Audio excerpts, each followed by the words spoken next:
In a garage, Charlie's repairing the plane that his wife Sarah gifted him on his birthday. Sarah interrupts him to tell him she's leaving soon for a business conference in London. She invites him to come with her again, but Charlie turns her down because he has lots of work. Sometime later, Charlie arrives at the CIA headquarters. On his way to the decryption and analysis department, he goes through all the security scanners that he invented and finally gets to work. Suddenly he receives a message from Inquiline, a mysterious person he's been in contact with for years. As usual, they have valuable classified intel to sell him, although this time Inquiline warns him that these documents could put the CIA at risk. Charlie tries to guess their location and says Istanbul, but Inquiline brushes him off. Afterward he works on analyzing the material, but surprisingly not even a genius man like him can crack the code. After lunch break, Charlie goes back to his office and gets a call from Sarah, who informs him that she's already arrived in London. However, Charlie already knows because he's been tracking her. They don't talk much because he's desperate to go back to the mysterious documents. Since he still can't crack the code, he takes his computer to the restricted area, where a more advanced system helps him progress faster. It takes him a while, but he finally opens the information in the documents, which leaves him in shock. These are top-secret government files revealing that a drone strike disguised as a self-deletion bombing was authorized and covered up. There are clips from the news reporting 150 casualties, including French Special Forces and Danish Marines. This whole operation was organized by Chief Moore, who is also Charlie's boss. That night at home, Charlie tries calling Sarah but she doesn't answer, so he leaves a voicemail. The next day Charlie arrives at the office and is surprised to find Moore waiting for him. Moore takes Charlie to the office of O'Brien, who became director very recently.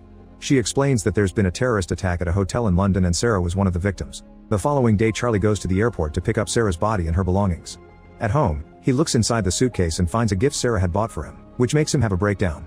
Tired of being at home, Charlie goes back to work and uses the restricted computer to hack into the security cameras at the hotel and the nearby streets. He puts together a timeline of the events and shows it to his superiors. They tell Charlie they're already working on it and send him to see a therapist. The next day Charlie hides a chip in his ID badge and passes through security without the scanners detecting it. In his office, he prints all the classified files and uses a skimmer on the printer to make a digital copy. The following morning Charlie confronts his superiors again using the printed files. He lists all of Moore's dirty missions, like bombing a Syrian hospital and striking an allied base in Yemen, which killed thousands of civilians. He threatens to take everything to the director and reveals that he's triggered a dead man switch. If he doesn't enter a code every 5 hours, the evidence will be sent to the most important news outlets. At the office, the agents spend several hours decrypting the information in the CD until they discover that Charlie had been bluffing about the dead man switch. Charlie gets rid of his earpiece before boarding a plane. Once Charlie reaches London, he goes through customs and starts making his way to Paris. In the morning, he goes to the port and sees a suspicious vehicle. He sends the code to Horstman and sees a guy by the suspicious car check his phone. He follows the man and takes pictures of his boat before leaving. After buying some tools, Charlie goes back to the hotel and tracks down the yacht that the boat belongs to by searching its registration number. He also studies the sea routes Horst might be using. In the morning Charlie approaches the boat and someone knocks him out from behind, causing him to drop Sarah's puzzle. It was easy for him to hack into it and send it to Finland.